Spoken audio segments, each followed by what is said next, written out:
Damn it, dude, we are in big trouble here, man. Oh, shit. Look at that door, dude. See that door right there? One marked pirate. You think a pirate lives in there?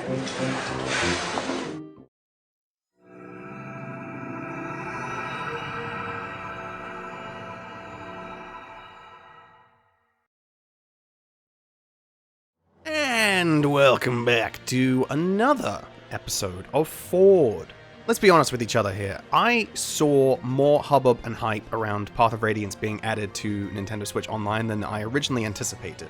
So, let's be real. How many of you are actually playing the game for the first time through this medium? I kind of just assumed that everyone had experienced the game through, you know, incredibly legal means that I won't specify, but perhaps I'm too much of a criminal for you holy lads and lasses. Maybe I've got too much of a corrupted mind. Even though my first playthrough of Path of Radiance was on a physical copy. And no, I'll never stop bragging about that. Regardless, our anagram from last week was Ale Lag, which absolutely wasn't my finest work, but it's 6 letters, so what are you going to do? But by just grabbing a mirror, you'll be able to discern its true identity as Gallia. Chapter 9 from Path of Radiance. It's not the most memorable chapter, and it definitely isn't my favorite, but it's got some quirks here and there that I think make it at least worth talking about. What I'm trying to say is this is probably a filler episode, so temper your excitement levels. Beginning with flavor. Not that much going on in regards to flavor this time around, which would normally be a negative feat, but I feel like it works completely fine for Gallia. It's coming off of a super heavy story chapter in Despair and Hope, in which tons of important story beats occurred, so I think the devs just wanted the players to have a palate cleanser map. Something to not totally overload the player with plot and just let them kind of relax a little, just unwind over like the massive story occurrences that happened in like literally just one chapter ago. So the overarching theme for the map feels more like a fresh start and getting back on your feet, as opposed to the down and dour nature of Despair and Hope. In fact, to go with that feeling of a fresh start is also the sensation of beginning a new chapter, so to say. Despair and Hope very much acts as the end of the early game, meaning that Gallia acts as the beginning of the mid-game, and it actually does a pretty good job at introducing a bunch of new ideas and mechanics to the player to make them feel like they're entering an entirely new world. Which in the story, you know, they kind of are, since the Grail Mercs are taking their first proper steps into a new territory with Gallia. Furthermore, there's two main methods in which the devs attempt to guide the player into this new realm, that being through the boatload of new recruits joining your previously pretty skimpy army. Path of Radiance early game allows you to use like 8 different units, as well as the introduction of Laguz units. Gallia decides to give you 3 new characters in this chapter. Hell, it's not even just 3, it gives you 5 if you count Leth and Mordecai joining at the end of the chapter. But more importantly, it gives you extremely fresh-faced recruits in the form of Mist and Rolf. By this point, the Mercs have likely been getting pretty experienced with the battlefield, with units like Boyd and Oscar especially being like probably pretty close to promotion. They're probably like level 13 to 15, so they're not too far off of getting to Warrior and Paladin respectively. Meaning that your scrappy little gang of mercenaries has been feeling less like the underdog doing their best to like fight this grand army that's just super overpowering to them, and like they feel more like veterans of combat. So by having another frail cleric and a 12-year-old with a bow join your group, it adds another layer to the army's hierarchy, where once Boyd and Ike were at the bottom of the pyramid with basically no experience in combat whatsoever, now Mist and Rolf sit firmly at the bottom, and those guys are like in the middle, maybe even towards the top. It's a really nice way of like constantly cycling your units, almost like giving them army promotions, like a couple of new privates just joined the militia while your previous privates have been promoted to like sergeant and lieutenant and like major and stuff like that. I don't know the actual order, but feel free to correct me. It's good stuff, regardless. It's good stuff to stop the feel of your troops from just growing stale.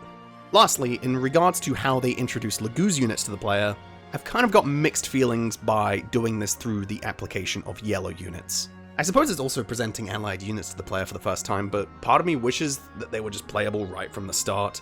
Maybe it's just like the giddy kid inside of me, but I just want to be able to mess around with my new toys as soon as possible. Like, I don't want to have to wait another chapter.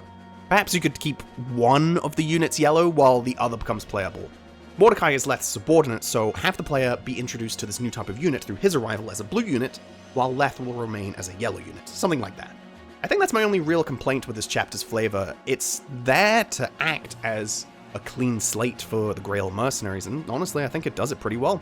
I'm gonna give it a 4 out of 5. Pretty good flavor. It's not perfect, but I like it. Now, objective. Objective is your standard affair of defeating the boss and seizing the throne, nothing too fancy going on there. Honestly, I feel like objective is probably this map's weakest aspect, because it isn't just the kinda bland main objective holding it back, it's mostly bereft of anything that makes it feel like super unique. As I said in flavor, part of me wants to say that it is perfectly acceptable for a map that is designed to be more simplistic than a previous map to not have too many complicated objectives. But I don't know, man, you could have at least made the enemy placement a tad more interesting. That was the main thing, that was the main thing I garnered from Gallia, was that there really wasn't that much of a threat in terms of the enemy forces. Yeah, I know Path of Radiance is easy, blah blah blah blah blah, please clap. But even with that taken into account, it feels like there should be at least like 10 to 15 more red goons trying to swarm my position. What you're given instead is around 3 to 4 pods of enemies that can definitely be a potential threat to your newer units, like your Marcias and your Rolfs and your Mists, but will likely quickly get dispatched, and then you're kind of just left wondering where the rest of the soldiers are. I know the enemy is designated as mercenaries, like they don't have like the Dayan army as their title, they are just called mercenaries in the conditions. But even this feels pretty like infantile in terms of ranks and formations. This is like if I was in charge of a military unit, you know, one that wasn't comprised of anime characters. It just wouldn't go well. As for side objectives, I will admit, I am weirdly fond of the 2 houses in the top left. While the enemies don't have any significant droppable items to speak of, the villagers on the beach are in supreme danger, pretty much from the moment you start playing. A pirate will be spiraling towards them at a rapid pace, meaning that if you aren't aware of his tendency to despise the village people, you're almost certainly going to be losing access to the items from those villagers, namely a restore staff and a talisman. Now, on one hand, I like that it is super unforgiving in terms of a time limit. You literally need to send someone to deal with that pirate from the first player phase. There is no leniency there, but it's also kind of silly for a first playthrough, as like 99% of players aren't going to be aware of the situation. They'll enter the map and be like, oh, what's going on? Ooh, houses in the top left. And they won't notice the pirate moving towards them until like turn 3 or something. And they'll likely end up really frustrated when they see the villagers just so quickly destroyed. It feels like this is catering to me specifically, because I am a bit of a masochist when it comes to Fire Emblem, but I'm definitely not the majority here. You should probably make it a little bit easier for the player to reach those houses. Yeah, overall objective is mostly a swing and a miss. There's not enough enemies to pose a threat, and while the side objectives are definitely there, they're minimal and they're not especially well executed. I'm going to give objective a 2 out of 5, and that's purely just because I have some fondness for the houses. Now on to R, replayability. There's a fair amount to go on for this category this time around.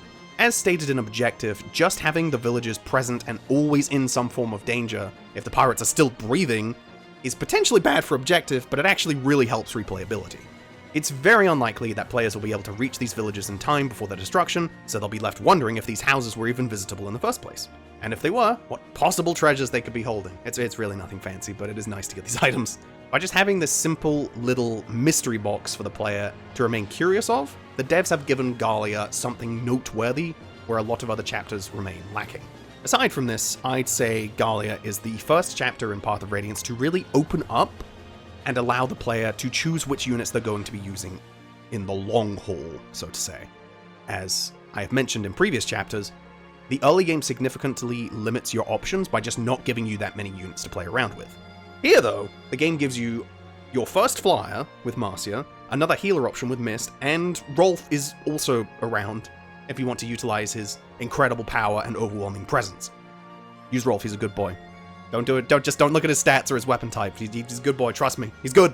It may seem kind of simplistic, but Gallia gives you a taste of what the game is really, gonna turn into in the chapters to come.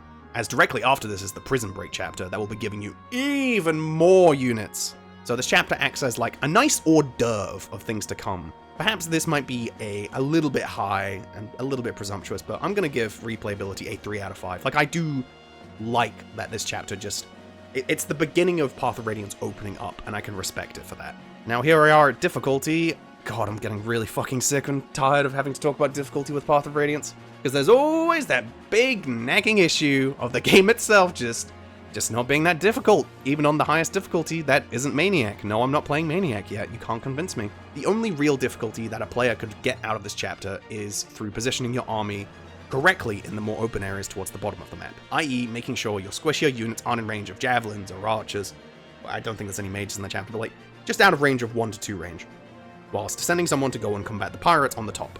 However, while you definitely could make a challenging chapter through those parameters alone, I'd say the biggest hindrance to this map is that your main force of Boyd, Titania, and Oscar, the 3 units who have been here since the start of the game, are likely comically powerful at this point, dominating probably most, if not all, of the enemy units in stats and just making the chapter an absolute breeze. In the footage you're seeing, my Oscar got really weird level ups and got kind of speed screwed, and he was still like absolutely clobbering the enemy. And my Boyd was very blessed. My Boyd was phenomenal in this run. The only way Gallia can pose a genuine threat with its enemies is if these units got heavily screwed with their levels, like super heavily screwed, or the player is deciding to like limit their own units and just do like something stupid like Rolf solo.